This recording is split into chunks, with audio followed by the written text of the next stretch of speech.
भगवद गीता का अध्याय 4 ज्ञान कर्म संन्यास योग। भगवद गीता के चौथे अध्याय ज्ञान कर्म संन्यास योग के नाम से प्रसिद्ध है। इस अध्याय में भगवान श्री कृष्ण अर्जुन को ज्ञान और कर्म के महत्वपूर्ण सिद्धांतों का उपदेश देते हैं।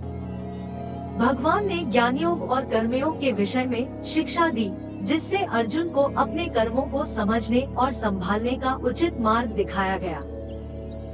भगवान श्री कृष्ण ने अर्जुन से ज्ञान के महत्व को समझाया और उसे यह बताया कि ज्ञान एवं कर्म के संबंध में समझना आवश्यक है। उन्होंने अर्जुन को ज्ञान कर्म संन्यास योग के माध्यम से जीवन के उद्देश्य, धर्म और मोक्ष के मार्ग के बारे में बोध किया। भगवान ने ज्ञान कर्म संन्यास योग के माध्यम से अर्जुन को ज्ञान और कर्म के महत्व को समझाया। उन्होंने अर्जुन को धर्म के पालन में लगाव करने की शिक्षा दी और कहा कि कर्मयोग के द्वारा भी मोक्ष की प्राप्ति हो सकती है।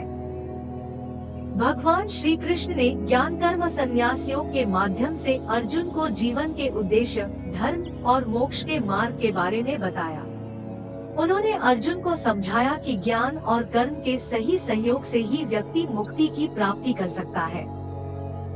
भगवान ने अर्जुन से कहा कि वे जगत के सृजनहारी और सभी कार्यों के संरक्षक हैं।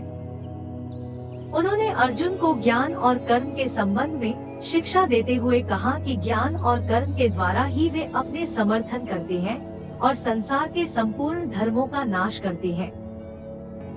भगवान ने अर्जुन से यह भी कहा कि उन्होंने अपने अवतारों में यज्ञ रूपी कर्म को स्थापित किया है, जो धर्म की संरक्षा के लिए किया जाता है।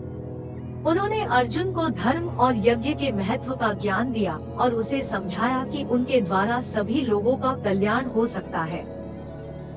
इस रूप में भगवद गीता के चौथे अध्याय ज्ञान कर्म संन्यास योग में ज्ञान और कर्म के महत्वपूर्ण सिद्धांतों का संक्षेपित सारांश प्रस्तुत हुआ है, जो व्यक्ति को सही दिशा और सार्थक जीवन जीने के लिए प्रेरित करता है।